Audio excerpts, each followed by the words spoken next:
नमस्कार दोस्तों, स्वागत करता हूँ आप सभी के अपना ही ट्यूटोरियल लवकुश कुमार राधे राधे श्याम में। दोस्तों, जैसा कि आप लोग जानते हैं, आज पुनः फिर एक बार मैं आपके साथ एक हिंदी व्याकरण का टॉपिक प्रस्तुत कर रहा हूँ। दोस्तों, आपसे निवेदन है कि यदि आपको वीडियो अच्छा लगे तो ज़्यादा से ज़्यादा लाइक कीजिए, शेयर कीजिए और चैनल को सब्सक्राइब कीजिए। और एक बार सभी व्यूअर से निवेदन है कि आप पुनः एक बार वीडियो देखें ज़रूर। पूरा जितना फुल वीडियो रहेगा आप उस वीडियो को पूरी तरह से देख लें। अगर न समझ में आए तो कमेंट करके हमको बताइएगा, मैं उसको फिर से सुधार करके समझाने का प्रयास करूँगा। दोस्तों, चलते हैं, समय ज़्यादा हो चुका है, ज़्यादा बात न करते हुए आप सभी के बीच अपना टॉपिक को शुरुआत कर रहा हूँ। एक बार फिर से, ए मेरे श्याम, श्री राधे श्री राधे। दोस्तों, आज हम एक टॉपिक लेके आए हैं जिसका नाम है संज्ञा। दोस्तों, संज्ञा आप लोग पढ़े होंगे, बहुत सभी लोग पढ़े होंगे। मुझे पता है कि आप सब संज्ञा से परिचित हैं, लेकिन आप ऐसे नहीं, कुछ ऐसे भी विद्यार्थी हैं जो संज्ञा से की गहराइयों से अपरिचित हैं। तो आज उस सभी को डाउट को क्लियर करने के लिए मैं आप सभी के बीच संज्ञा परिचय लेकर आया हूँ। दोस्तों, इसको ध्यान से देखिएगा। वीडियो अगर आपको अच्छी लगे, अगर लगे कि हाँ, अगर मुझे समझ में आ रही है तो ज़रूर ज़्यादा से ज़्यादा शेयर कीजिएगा। चलिए दोस्तों, मैं अब अपना टॉपिक को शुरुआत कर रहा हूँ। दोस्तों, आज हम लोग लेके आए हैं संज्ञा परिचय। क्या है? संज्ञा परिचय। दोस्तों, संज्ञा, बहुत सारे ऐसे विद्यार्थी हैं संज्ञा के नाम सुनते हैं तो कोई बच्चा, छोटा छोटा बच्चा बताता है कि संज्ञा किसे कहते हैं, संज्ञा के 5 भेद होते हैं, या कोई भी विद्यार्थी है जानते हैं, लेकिन संज्ञा के जो गहराई रूप है, मूल चीज़ जो है, वो नहीं जान पाते। इसी के कारण वे बच्चों को दिक्कत हो जाती है कि हम संज्ञा, यह कौन सी वस्तु कौन संज्ञा होगा। तो दोस्तों, आज मैं आपको वादा करता हूँ, आज मैं श्री राधे राधे का नाम लेकर आपको वादा करता हूँ कि आप अगर इस वीडियो को फुल देखते हैं तो जीवन में कभी भी संज्ञा पहचानने की दिक्कत नहीं होगी। ये मेरी आपसे दावा रहेगी। तो चलिए दोस्तों, तुरंत अपना वीडियो को शुरू कर रहा हूँ। दोस्तों, यह है संज्ञा परिचय। सबसे पहले जानेंगे कि संज्ञा में होता क्या है, संज्ञा का उत्पत्ति कहाँ से हुआ है। तो दोस्तों, मैं थोड़ी सी आपको याद दिलाने वाला हूँ। आप शब्द पढ़े होंगे, शब्द के एक आप विकारी शब्द का नाम सुने होंगे। तो विकारी शब्द का, वही विकारी शब्द का जो भेद है, प्रथम भेद, उसी का नाम है संज्ञा। यानी कह सकते हैं कि संज्ञा का उत्पत्ति कहाँ से हुआ है, यानी कहाँ से संज्ञा का उत्पत्ति किया गया है, तो विकारी शब्द से। कौन शब्द से? विकारी शब्द से। दोस्तों, अब जानेंगे कि संज्ञा, संज्ञा का शाब्दिक अर्थ क्या होता है, संज्ञा में होता क्या है। तो दोस्तों, संज्ञा का मूल नाम या शाब्दिक अर्थ नाम होता है। क्या होता है? नाम। दोस्तों, मैं आपसे एक चीज़ पूछने वाला हूँ, आप ही बताइए, ऐसा धरातल पर कोई ऐसा जीव, जंतु, वस्तु जिसका कोई नाम नहीं है? ऐसा है? नहीं है, नहीं ना दोस्तों। तो कहने का मतलब कि जितने भी संसार में जितने भी वस्तुएं हैं, जितने भी संसार के, चाहे कोई भी जीव प्राणी हो या निर्जीव पदार्थ क्यों ना हो, निर्जीव वस्तु क्यों ना हो, जितने भी चीज़ हैं सब किसके अंतर्गत आते हैं? संज्ञा के अंतर्गत। किसके अंतर्गत दोस्तों? संज्ञा के अंतर्गत। दोस्तों, कहने का मतलब यहाँ से एक परिभाषा आता है कि संसार के जितने या धरातल के जितने भी वस्तु, पदार्थ, जीव जंतु हैं, जिनके नाम हैं, जिनको नाम से हम जानते हैं, वे सभी क्या हैं? संज्ञाएं हैं। यानी कहने का मतलब, आप लोग वैसे परिभाषा याद करते होंगे, संज्ञा उसे कहते हैं, किसी वस्तु, स्थान, भाव आदि नाम को क्या कहते हैं? संज्ञा। तो वही होता है दोस्तों। कहने का मतलब कि किसी भी वस्तु, स्थान, भाव आदि, जीव जंतु, सभी के जो नाम अपने अपने पहचानने का जो नाम होता है, वही क्या कहलाता है दोस्तों? संज्ञा कहलाता है, नाम कहलाता है। दोस्तों, आपके मन में एक सवाल उठता होगा कि अगर संज्ञा नहीं रहता तो क्या हम लोग नहीं जानते? दोस्तों, आप बताइएगा, संज्ञा का शाब्दिक अर्थ क्या होता है? नाम। बताइएगा दोस्तों, अगर इंसान को नाम ही नहीं रहेगा तो उसको पहचानने में क्या हो जाएगी, हमको बहुत बड़ा प्रॉब्लम हो सकता है कि नहीं। उसी प्रकार इसीलिए हमको संज्ञा पढ़ना पड़ रहा है। दोस्तों संज्ञा, आगे बढ़ते हैं। संज्ञा का संधि विच्छेद यानी कि संज्ञा बना किससे है, तो संस्कृत के सम उपसर्ग और ज्ञा प्रत्यय से। किसे बना है, संस्कृत के सम उपसर्ग और हिंदी के ज्ञा प्रत्यय से। लेकिन दोस्तों अगर आपसे पूछते कि इसमें से मूल प्रत्यय कौन है, तो आप बताइएगा आ। क्या है, क्योंकि ज्ञा में कौन सा प्रत्यय लगा हुआ है, आ प्रत्यय लगा हुआ है। इसी के कारण यह क्या हो जाता है, धातु भी हो जाते हैं, लेकिन क्या हो जाते हैं, प्रत्यय भी। आपको भी बताना है प्रत्यय, क्या बताना है दोस्तों, प्रत्यय। लेकिन जब मूल रूप से पूछता है या संस्कृत में पूछ देता है तो आप बताइए कि यह क्या है, यह धातु है। चलिए दोस्तों आगे बढ़ते हैं। दोस्तों सम का है सम्यक रूप से, भली भांति, अच्छी प्रकार। और ज्ञा के मतलब होता है जानना। क्या तो होता है दोस्तों, जानना। यानी किसी वस्तु के बारे में भली भांति अच्छी तरह से जानना ही क्या कहलाती है, संज्ञा कहलाती है दोस्तों। किसी के बारे में भली भांति अच्छी तरह जानना ही क्या कहलाता है, संज्ञा कहलाता है दोस्तों।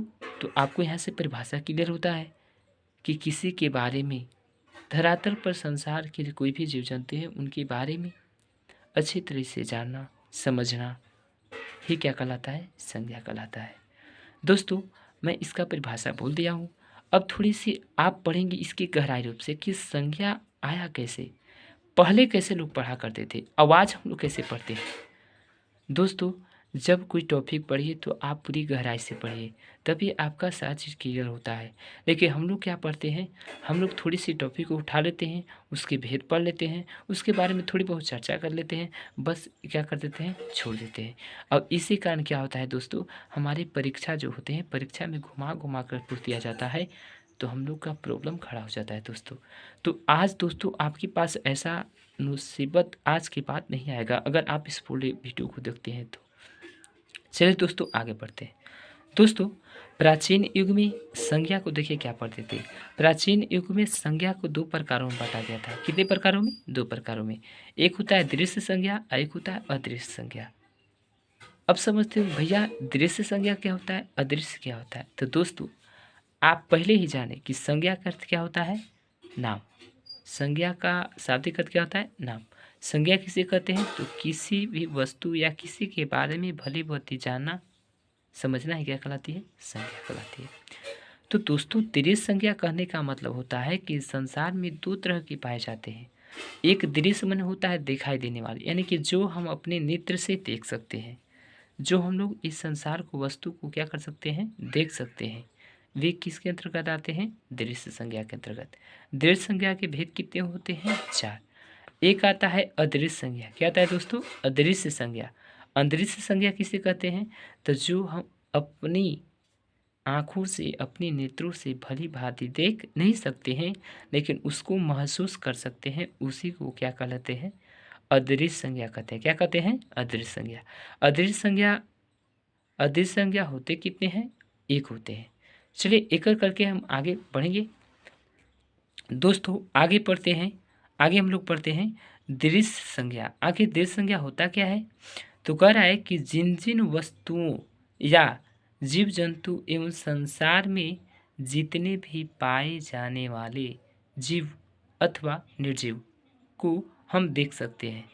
क्या दोस्तों, धरातल पर जितने भी, जिन जिन वस्तुओं, कोई भी वस्तु हो या कोई भी जीव जंतु एवं संसार में जितने भी पाए जाने वाले जीव अथवा निर्जीव प्राणी हैं, जो हम देख सकते हैं, जो अपनी खुली आंखों से क्या कर सकते हैं, देख सकते हैं, वे सभी क्या आएंगे, दृश्य संज्ञा के अंतर्गत आते हैं। जैसे दोस्तों श्याम, श्याम को आप देख सकते हैं, मेरे श्याम को आप देख सकते हैं दोस्तों। राम मैं देख सकता हूँ, कृष्ण मैं देख सकता हूँ, राधे राधे देख सकता हूँ, श्याम, श्याम को भी मैं देख सकता हूँ, कलम को भी मैं देख सकता हूँ, शिक्षक को भी देख सकता हूँ, शिक्षिका भी देख सकता हूँ, कुर्सी को देख सकता हूँ, टेबल को देख सकता हूँ, ये आप जो कलम देख रहे हैं इसको मैं भी देख सकता हूँ, कॉपी है, कॉपी को भी हम देख सकते हैं। चलिए दोस्तों, अब आप पीछे पढ़े, आप समझ में आपको आ गया होगा कि दृश्य संज्ञा किसे कहते हैं। यानी कि जिन जिन वस्तुओं को हम भली भांति देख सकते हैं वो क्या कहलाते हैं, दृश्य संज्ञा कहलाते हैं। आगे दोस्तों मैं चर्चा किया था कि दृश्य संज्ञा के भेद कितने होते हैं, 4 होते हैं। अब एक एक तरह से जानेंगे क्या होते हैं।